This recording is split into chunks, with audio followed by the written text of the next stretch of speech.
Hare Krishna. Vanchakalpatarubhyascha kripa sindhubhyeva cha patitanam pavanebhyo vaishnavebhyo namo namaha.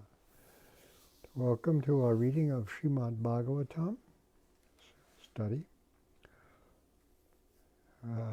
Canto 1, Chapter 2, Divinity and Divine Service. And we are up to text number 5.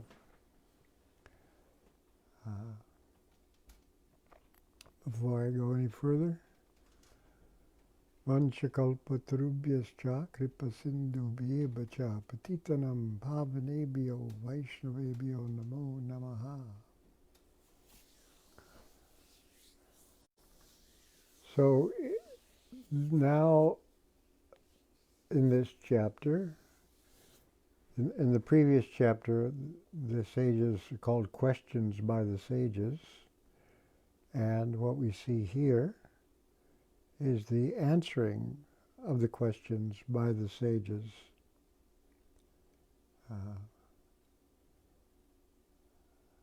Seems to be about 6 questions, depending on how you divide them up. And so before, really, today, starting with 5, Sutta Goswami begins answering of the sages' questions, the Brahminical sages at Naimisharanya forest. Before that, he had, first of all, offered obeisances well.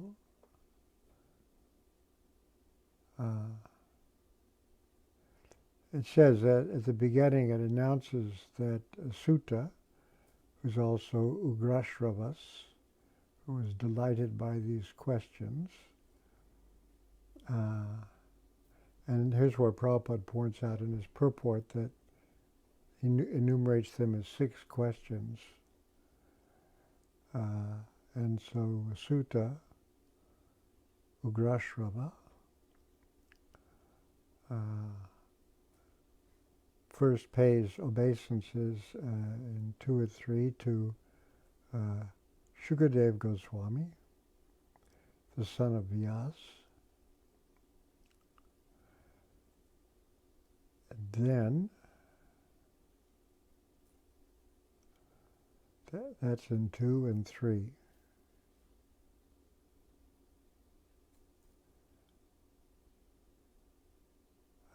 Because this is the second speaking of the Bhagavatam. And then he offers these obeisances, Narayanam Namaskritya, Taram Chaiva Narottamam, Devim Saraswatim Vyasam Tathujayam Udirayat, which says, before reciting Bhagavatam, which is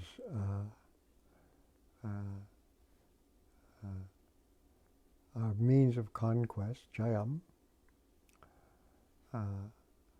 one should offer these obeisances unto Narayana, the Supreme Lord, to Narayan Rishi, who's Naramuttama, the supermost human being, unto Saraswati, the goddess of learning, and to Vyasadeva himself, the author. We pointed out the last time how different Prabhupada's purport was from Vishwanath Chakravarti Thakur, and because their audiences are really, really different. His audience are the sages that are very well immersed in Vedic culture, and Prabhupada's audience is his prospective audience in the West, to who he's going to introduce Srimad Bhagavatam to. So now, with text 5 and 6, Sutta begins his answer to the sages' questions. With text 5, goes like this. Munaya sadhu prishtoham bhavadbhir lokamangalam yatkrita Krishna samprashno inatma suprasidati. And you'll find that the next text also ends with suprasidati. Yayatma suprasidati, yenatma suprati. The meaning is the same, by which the Atma is completely satisfied. So, Munaya Sadhu, O sages, I have been justly questioned by you. Your questions are worthy because they relate to Lord Krishna and so are of relevance to the world's welfare. Only questions of this sort are capable of completely satisfying the self. Bhanu Swami's translation is a little different. O sages, you have asked good questions about what is beneficial for the world. Because you have asked questions all about Krishna, by which the intellect is immediately satisfied.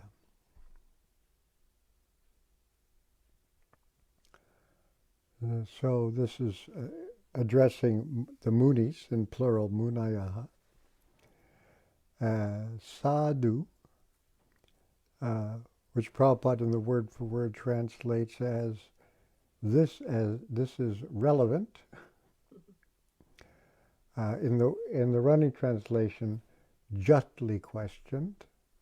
I mean, sadhu is the way of saying bravo, bravo, very good, good questions. And so that's why in this translation, it's good questions. I have been justly questioned by you.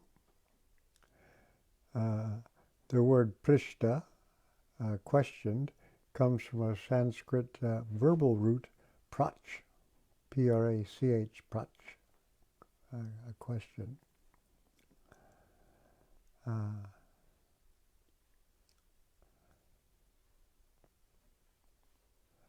And this question is good because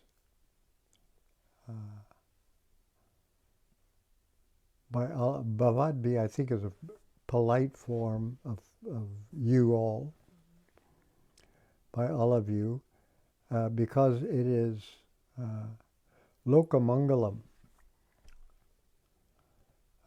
beneficial to the world, or beneficial, relevant to the world's welfare. Lokamangala. Mangala is always auspicious, and so loka, the world, or all the world's people.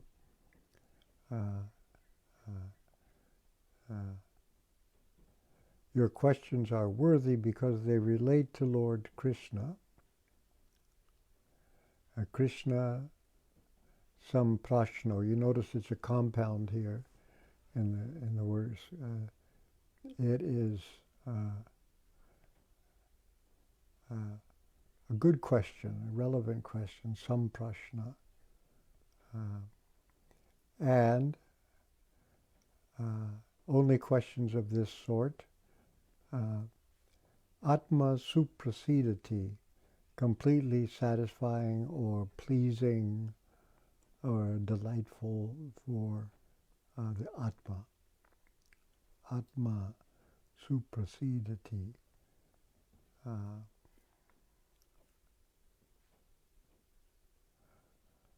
And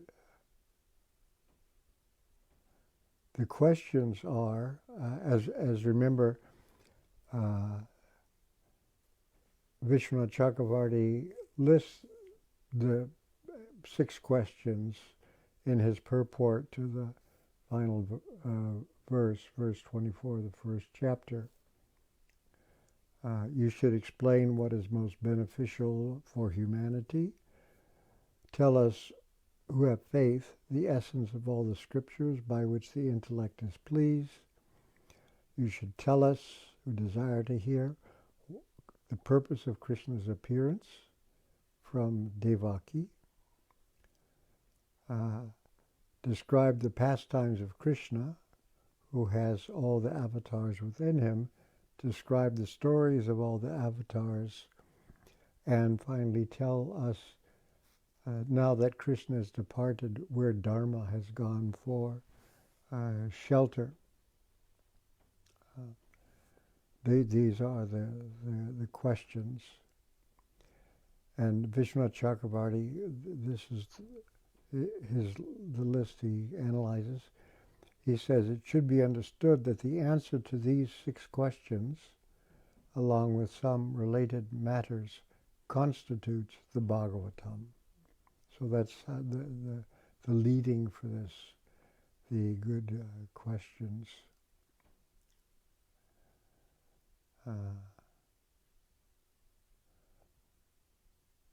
And so this idea of inquiry or questions.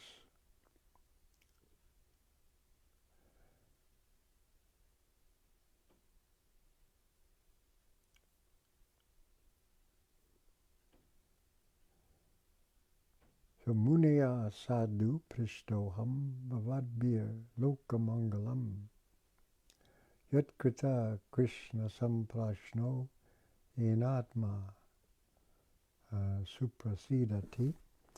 Here's Prabhupada's purport.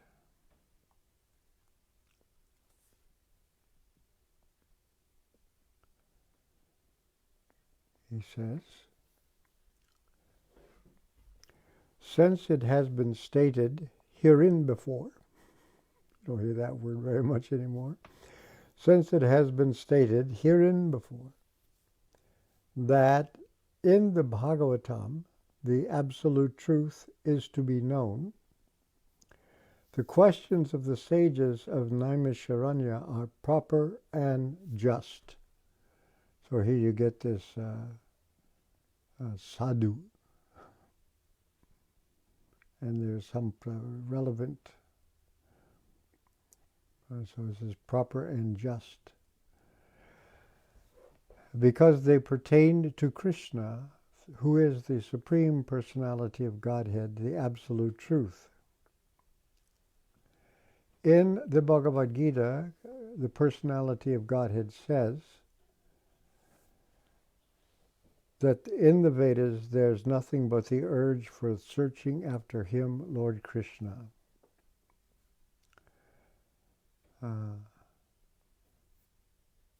This 15:15. Famous quotation there. What he says is, Vedaischa sarva ahameva vejaho, by all the Vedas, I alone, I am certainly, or I only am to be known. Prabhupada, one place, I think it's Prabhupada translated, all the Vedas are just a searching after me. 15 goes, Sarvasya chaham friti sanivisto, I am situated in the hearts of all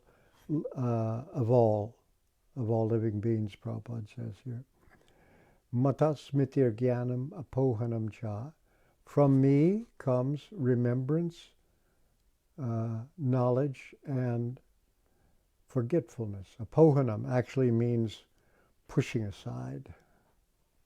If you want, Prabhupada says, if you want to remember Krishna, he gives you all facility to remember. And if you want to forget Krishna, he helps you forget. By his mercy, one or the other. What you want, Krishna makes it possible. In other words, you can't do anything without him.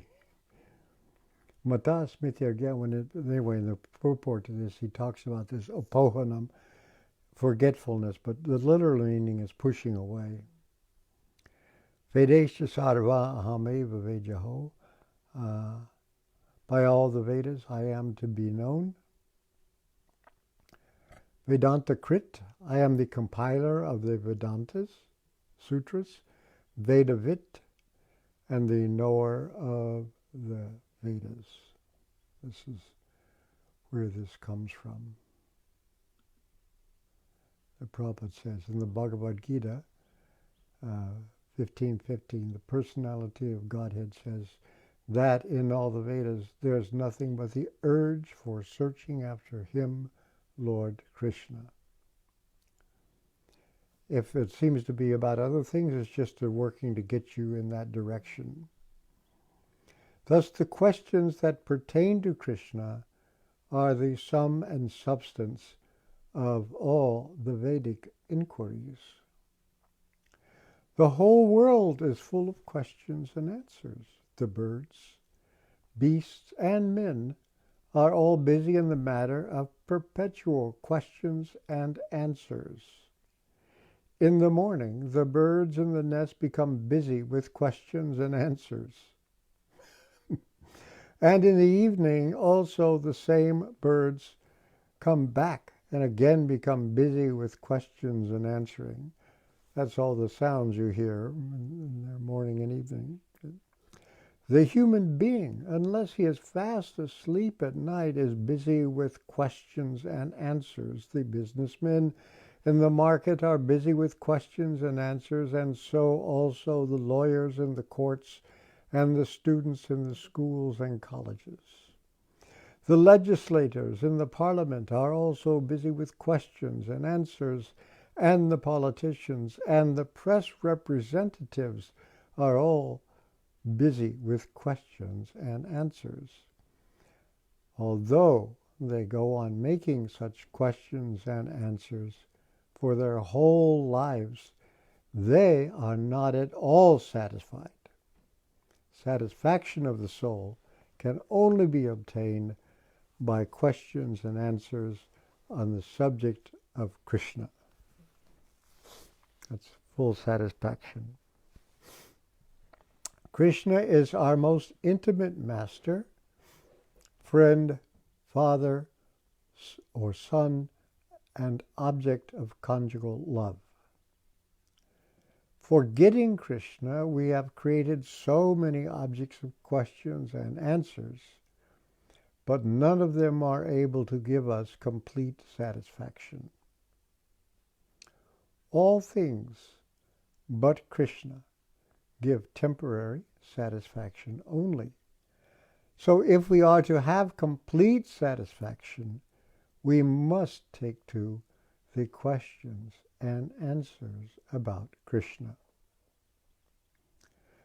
We cannot live for a moment without being questioned or without giving answers. Because the Srimad Bhagavatam deals with questions and answers that are related to Krishna, we can derive the highest satisfaction only by reading and hearing this transcendental literature. One should learn the Srimad Bhagavatam and make an all-around solution to all the problems pertaining to social, political, or religious matters about which everyone has questions and answers. Srimad Bhagavatam and Krishna are the sum total of all things. I mean, that is some far-out purport. You've come to the right place. Here, all your questions and answers will ultimately be fulfilled that you have made. And so, and what Prabhupada is saying is, all the questions and answers that are going all over, you're not satisfied. Here at last, you will be suprasidati, completely satisfying, or as he said, the word for word, completely pleased.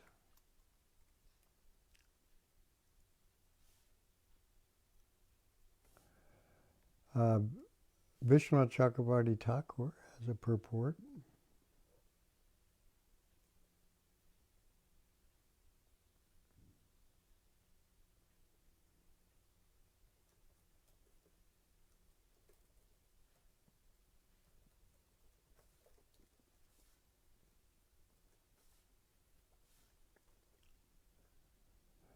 It's short.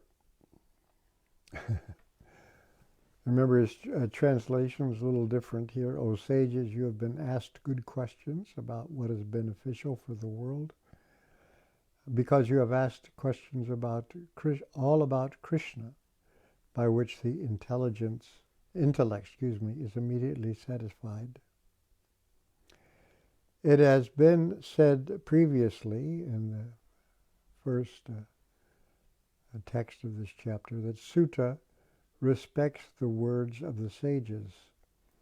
This verse describes that respect. O sages, Munayaha, the questions are very good because I have been asked about what is auspicious for the world. Why is that good? You have asked questions about Krishna, all sorts of questions about Krishna, some prashna. And why is that good? By such questions about Krishna, the intellect becomes satisfied. It is my experience that by such questions about Krishna alone, immediately the intellect becomes satisfied. Again, you notice the audience. Again, Vishwanath Chakravarti Thakur seems to be talking about a group of sages as the audience, and Prabhupada is talking about the whole world. That's his targeted audience.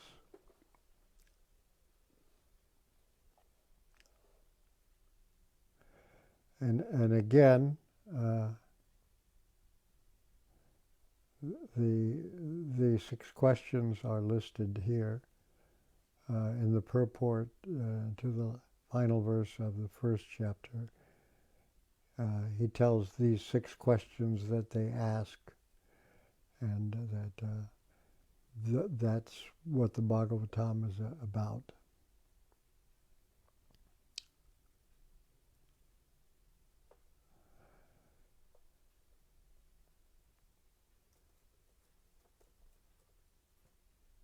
So here, the 6, again, because the first question is, you should explain what is most beneficial for humanity.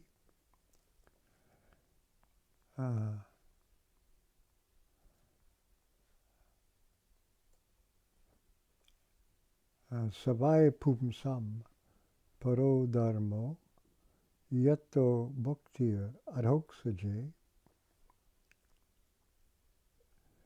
ahaitukya pratiyata yayatma suprasidati. The supreme occupation, the dharma, the supreme dharma or occupational duty, as Prabhupada often translates dharma as, the supreme occupation or dharma for all humanity is that by which men can attain to loving devotional service unto the transcendent Lord. Such devotional service must be unmotivated and uninterrupted to completely satisfy the self. Bhanuswami's translation, a little different. The supreme dharma for all human beings, and then in parentheses he has sadhana bhakti, is that by which prema bhakti to the Lord arises. So here he's talking about sadhana bhakti and then prema bhakti. Devotional service and practice, and then devotional service and fulfillment. The supreme dharma for all human beings is that by which prema bhakti to the Lord arises, which is not caused by anything other than itself, cannot be obstructed, and which satisfies the mind completely. So this ahaituki, causeless, which Prabhupada translates as unmotivated, he says is not caused by anything other than itself.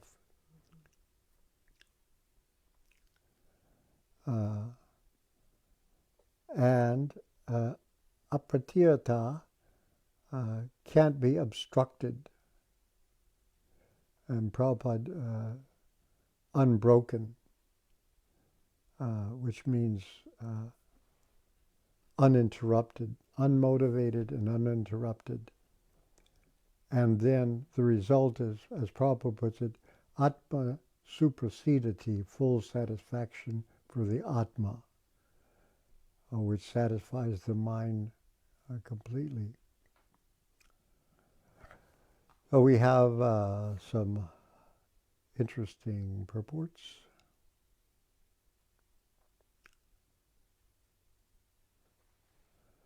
Anyway, this is one of those verses you have to memorize. Savai pum samparo dharmo yato bhakti arahuktaje ahaituki apratiyata. I always do separate them up when I say them. Ahaituki apratiyata yayatma suprasidati. Prabhupada's purport. In this statement, Srila Sutta Goswami answers the first question of the sages at Naimisharanya forest.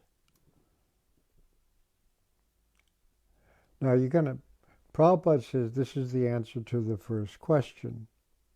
What is the ultimate good for the people in general? Vishnu Chakravarti Thakur says this is the answer to the second question. What is the essence of all scriptures? This, don't you know? Anyway, in this statement, Sri Sutta Goswami answers the first question of the sages as Naimisharanya. The sages asked him to summarize the whole range of revealed scriptures and present the most essential part so that the fallen people, or the people in general, might easily take it up.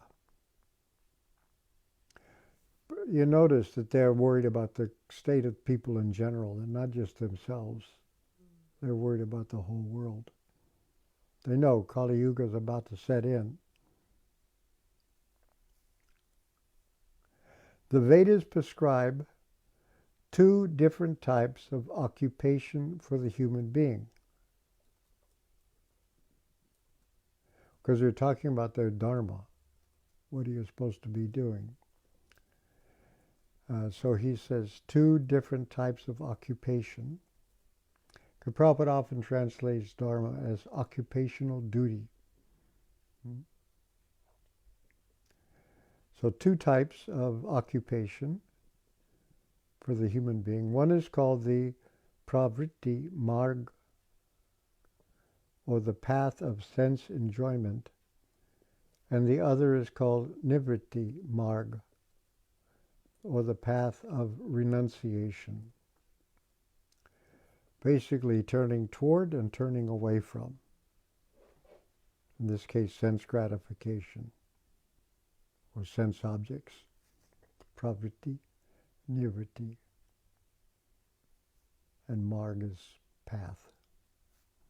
The path of enjoyment is inferior, and the path of sacrifice for the supreme cause is superior. The material existence of the living being is a diseased condition of actual life. You didn't know we're all diseased, did you? Yeah, having a material body is a diseased condition of the soul. Actual life is spiritual existence, or Brahma Bhuta existence. Brahma Bhuta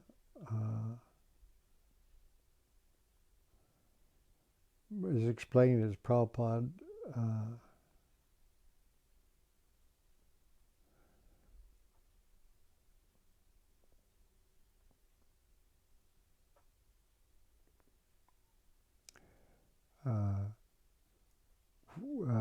when he translates 4:30:20.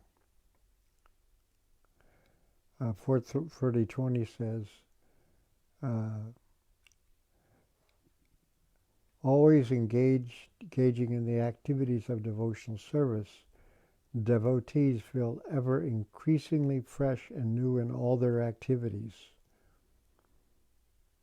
That's a little different from the material activities, isn't it? Ever increasingly fresh and new in all their activities.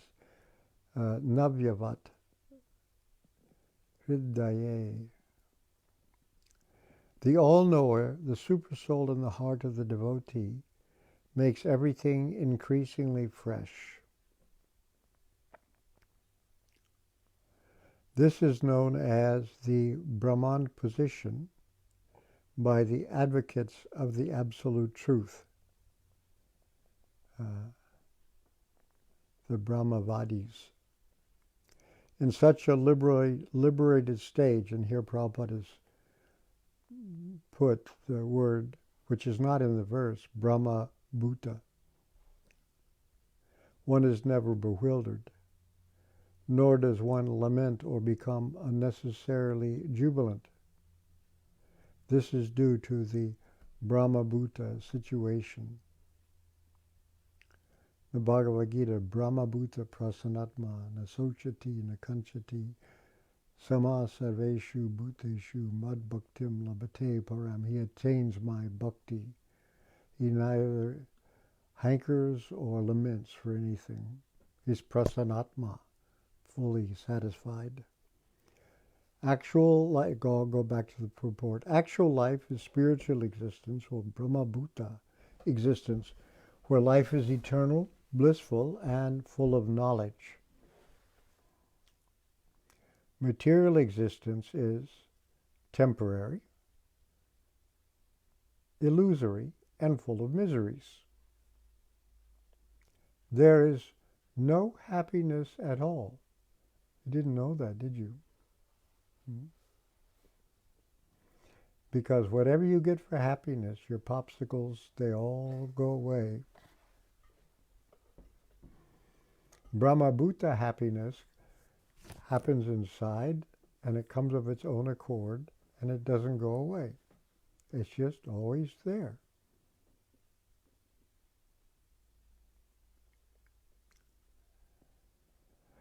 He says in the material world, there is no happiness at all. There is just the futile attempt to get rid of the miseries. And temporary cessation of misery is falsely called happiness. Therefore, the path of progressive material enjoyment, which is temporary, miserable, and illusory, is inferior. Do you believe him when he says that? That's what he says. Of course, you have to have something to compare it with. You know, it's just not like an ice cream soda, which comes to an end. This happiness is really different.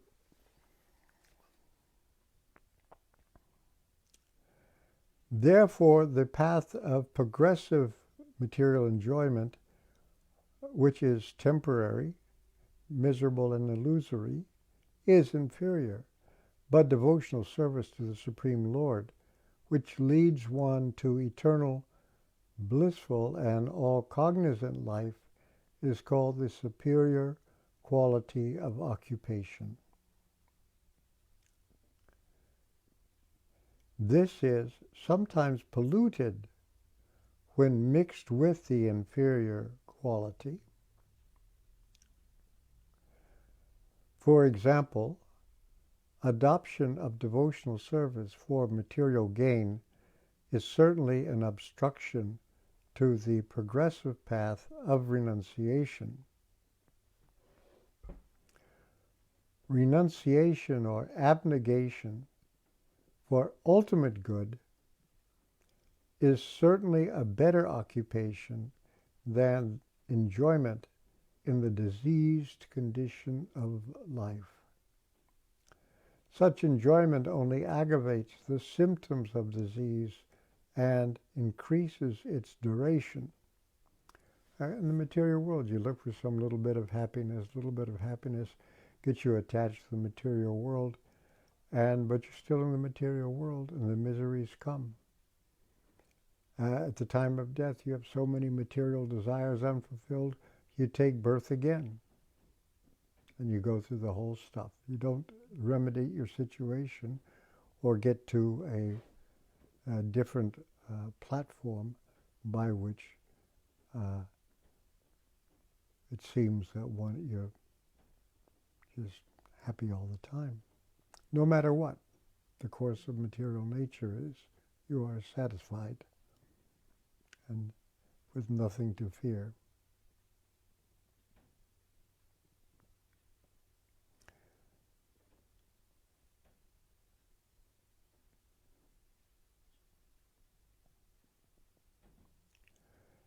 So he's been talking about how the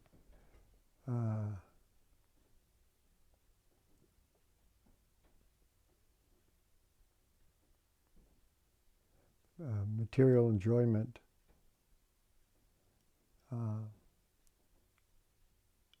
increases the duration of the disease. So he says, therefore, devotional service to the Lord must be pure in quality, that is, without the least desire for material enjoyment. One should, therefore, accept the superior quality of occupation in the form of the devotional service of the Lord without any tinge of unnecessary desire, fruitive action, and philosophical speculation.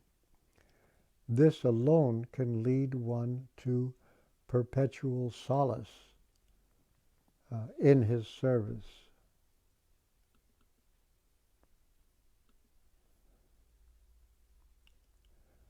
We have purposely denoted dharma as occupation, because a lot of times people translate it as religion. He says we have, so you might be surprised to hear this, Prabhupada's dharma as occupational duty. We have purposely denoted dharma as occupation because the root meaning of the word dharma is that which sustains one's existence.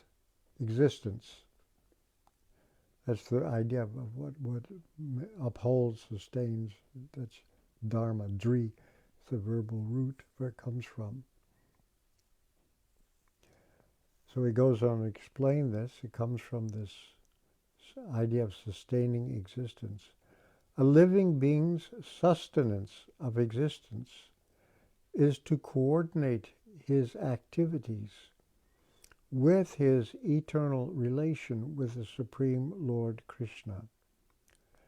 Krishna is the central pivot of the living beings, and he is the all-attractive living entity or eternal form amongst all other living beings or eternal forms. So this is also a quotation from Sanskrit. Nityo nityanam chetanas chetananam eko bahunam yo vidadati kaman. There is one supreme eternal among all eternals, one consciousness among all consciousness. Eko bahunam yo vidadati kaman. And the one is the source of attraction for all the many. The one is the upholder, maintainer of the many. That satisfies the desires of the many. You didn't know that. Prabhupada uses that worshipping Krishna is like the hand taking food and feeding it to the stomach. The hand picks up the morsel of food and gives it to the stomach.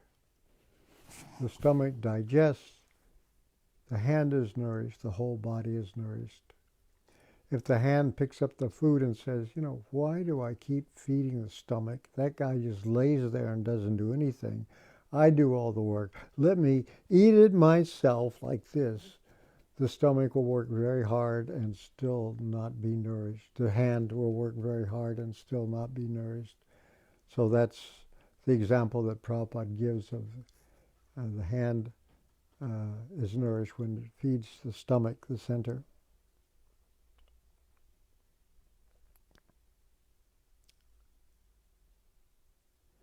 Each and every living being has his eternal form in the spiritual existence, and Krishna is the eternal attraction for all of them. Krishna is the complete whole, and everything else is his part and parcel. The relationship is one of the servant and the served. It is transcendental and completely distinct from our experience in material existence. This relation of servant as served is the most congenial form of intimacy. Right, because in the material world, you serve somebody, they're satisfied, but you're not satisfied. But Krishna is the self of the self. By satisfying Krishna, you're automatically satisfied. There's a relationship between you and Krishna, of which he is the self of the self. So he says this relationship of servant and served is the most congenial form of intimacy. One can realize it. When Prabhupada says realize, he means direct experience. One can realize it as devotional service progresses. Everyone should engage himself in that transcendental loving service of the Lord, even in the present conditional state of material existence. That will gradually give one the clue to actual life, and you'll find the way forward. A clue means it takes you to the next step. That will gradually give one the clue to actual life and please him to complete satisfaction. I'm running out of time now.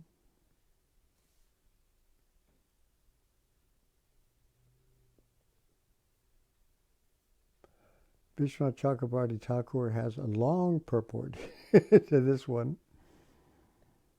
So I think probably we'll wait, but it's also worth reading his purport to because his translation is a little different. The supreme dharma for all human beings, sadhana bhakti, is that by which prema bhakti to the Lord arises, which is not caused by anything other than itself, cannot be obstructed, and which satisfies the mind completely. And he says, this verse answers the second questions of the sages. Prabhupada takes it that it's first question, but he says the second question, what is the final essence of all the scriptures? So we'll take it up from there. Just so you know you have something to look forward to.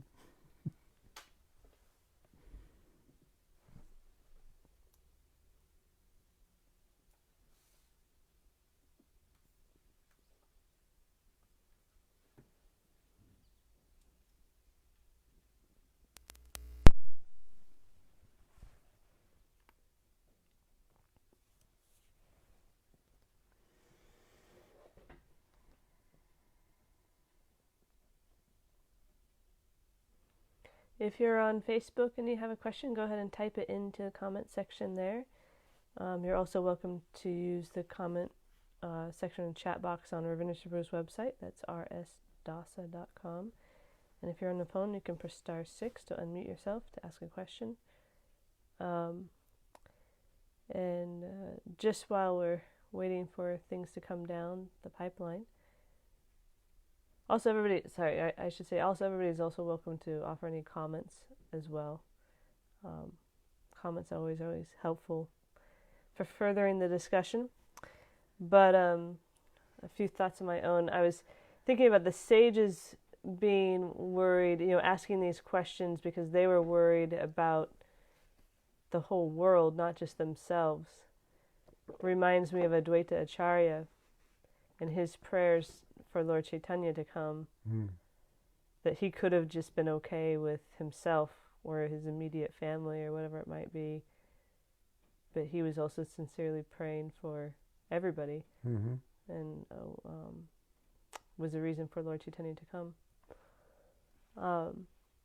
And one question about the relationship between the servant and the served, as Prabhupada's commenting on towards the end of this purport. As you know, we in today's day and age, a lot of times when we hear servant and served, the first thing that pops into our minds, and maybe even because of our personal experiences, is a relationship of exploitation, or somehow being taken advantage of, but a negative tone to it nonetheless. So how would you say, what would be the best way, how do we move forward in breaking down those impressions or assumptions, or just getting through those past experiences so that we can better understand the servant and served relationship is actually, as Prabhupada says here, a very intimate relationship, and one that's quite positive for Krishna consciousness? Well, two things. One is to see that the word Atma means the Lord also, who's the self of the self. He's not somebody that's completely other than you. We're part and parcel of Krishna.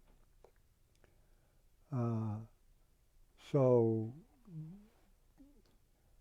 Prabhupada says that serving Krishna is like the hand takes the food, doesn't eat it itself like this, feeds it to the stomach is nourished, and the whole body becomes also satisfied. So that's a different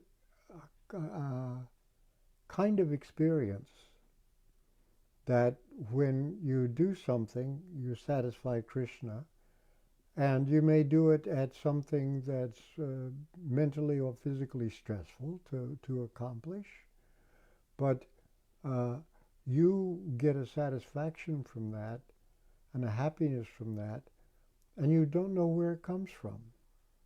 It's just there. And that because when Krishna becomes pleased, you also become pleased.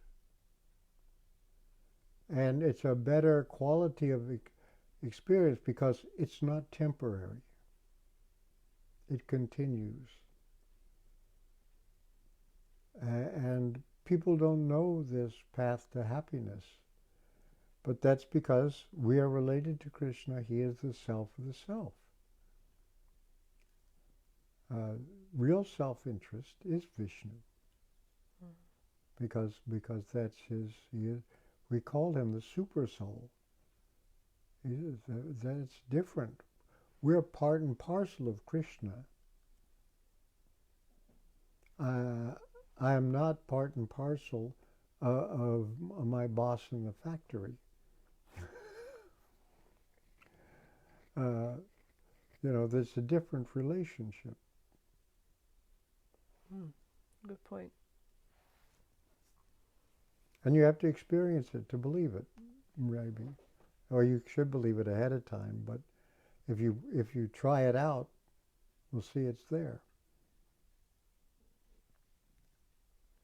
See, a lot of times, I have to say one last thing, people when they practice a karma kanda version of religion, they do something for God, but they expect something else back. You know, they play for a good golf score, they pray for a new roof to the house. What, you know, so many things you want that you get from God. But that doesn't satisfy. It may come, but that doesn't satisfy you the way just satisfying God does. Thank you. That was really helpful. And Kendra Prabhu says, you asked your audience if we believe Srila Prabhupada's statement that the path of enjoyment is inferior and the path of sacrifice for the supreme cause is superior. My belief in this is growing stronger by your mercy. Oh. It's Krishna's mercy, actually. And Krishna Chaitanya Prabhu says, just an appreciation. One of my favorite purports of all time, which prior to reading I just thought that the birds were making music for the pleasure of humanity. In the morning the birds in the nest become busy with questions and answers, and in the evening also the same birds come back and again become busy with questions and answers.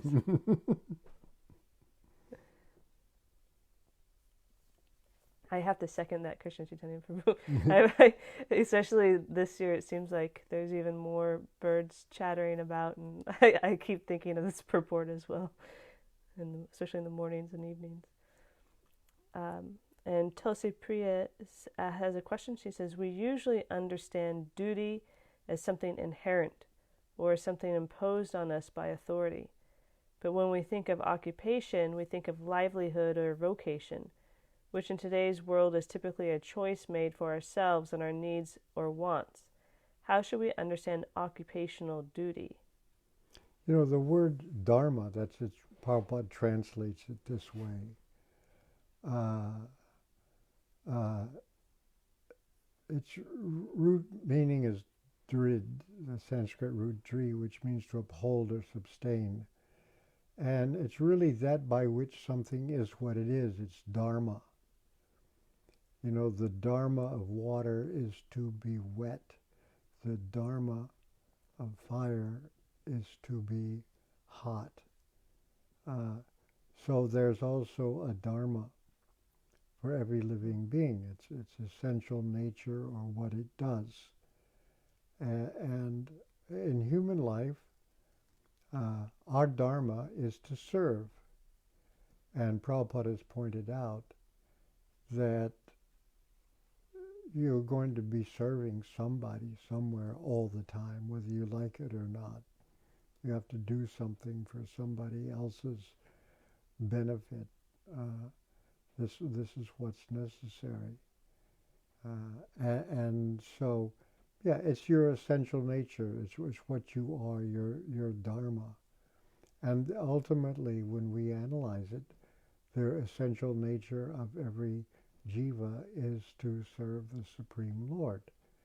That's just what you do. That's your thing. that's your dharma. And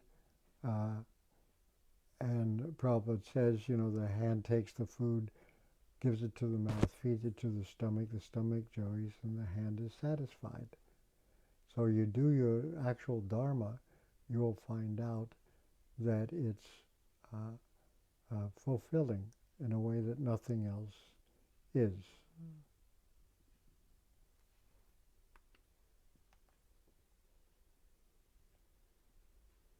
Vijay Krishna Prabhu asks, he says, related to 125, where I find your spiritual master saying that Srimad Bhagavatam is the solution for all problems. My question is, knowing that Srimad Bhagavatam has been present on this planet, or at least for 5,000 years, because it manifested when Krishna abandoned this planet, why is it that problems are still existing? Isn't that 5,000 years are not enough time? Isn't it that 5,000 years are not enough time for making all problems disappear? How potent is Srimad Bhagavatam after all? It's as potent as when people take it up. we are now in also, it appears at the beginning of Kali Yuga. So in some ways, it's a presentation for people in this age, in this Kali Yuga, and uh, sages had to shape it in such a way that people can actually assimilate it and use it. As people in the modern world, we have a myth that we all believe in and that we take in with our mother's milk. That's the myth of progress. We think we are making progress. And we believe in it so much that even when all our progress is taking us to hell, we still think it's progress. So this Bhagavatam was spoken right before Kali Yuga set in, because the sages were concerned, what would these people happen? And Krishna came in this cycle of the ages. Whenever Krishna comes, Lord Chaitanya comes and makes Krishna accessible.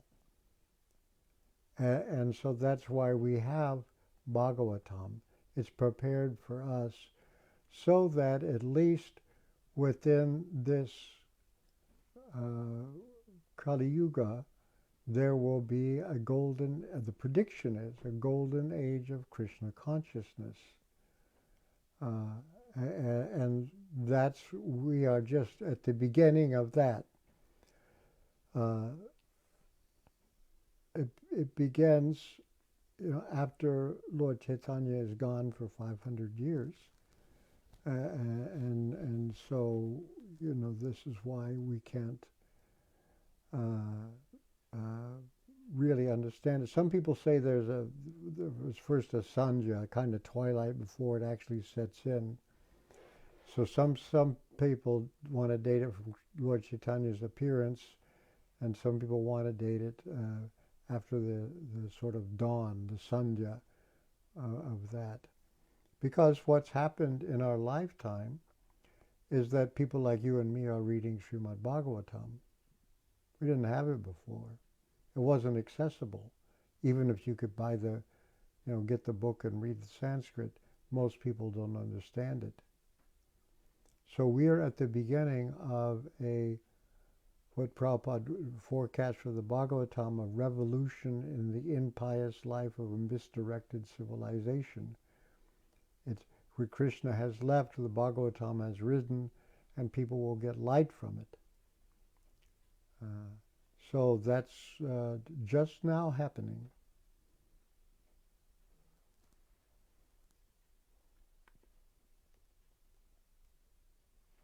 Ekendra Prabhu says, Srila Prabhupada's statement, quote, Krishna is our most intimate master, friend, father or son, and object of conjugal love, is interesting to me. Would you care to say anything further about the notion of Krishna being the object of love? Typically, he's presented as a supreme subject and the supreme enjoyer, on all others being enjoyed by him. Yeah, but when love means you want the other to be. When there's love, you feel satisfaction by seeing that the other is being satisfied. That's what love is. So it's not that somebody is there to satisfy your senses, but you feel happy when their senses are satisfied. And because Prabhupada describes devotional service like giving food to the stomach. The hand takes the food and gives it to the stomach, and when the stomach is enjoys, but the hand is nourished. So similarly, our way of feeling real happiness is by seeing that Krishna's happy in all respects. The more we forget about our own happiness and just worry about Krishna, the happier we become. That's because there's a unique relationship that Krishna is the self of the self. And when we are connected in this way, That's why the service to Krishna really gives full satisfaction to ourselves, and also one begins to want to give that to others and make others have access to that kind of happiness. It's a different kind of thing. He's the self of the self. And Prabhupada says, a pure devotee has no way of feeling happiness, experiencing happiness, except by seeing that Krishna is happy in all respects.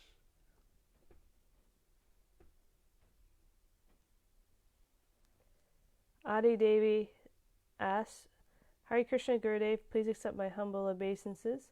How do I reconcile the idea of bringing life into this material world as a mother, which can be mentally and physically arduous, and also considering material life is full of suffering? Would it still be pleasing to Krishna?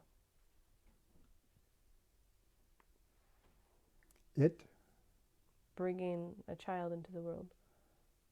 It seems to me that if you're a devotee, one way of making a child fortunate, and Prabhupada gives us a formula for getting Krishna-conscious children, and that's a very good birth for that person.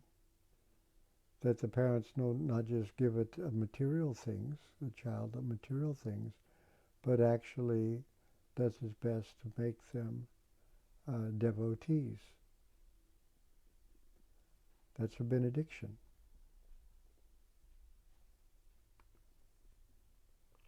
And just a couple comments here.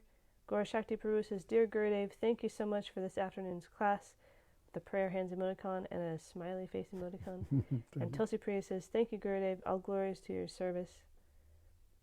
And I think Vishal Shravan says, Hare Krishna. And I think that's it. Okay, we'll pick up where we left off in the middle of, we'll get to Vishwanath Chakravarti Thakur's purport for text. It's text 6, right? Haitukiya pratiyata yayatma suprasidati.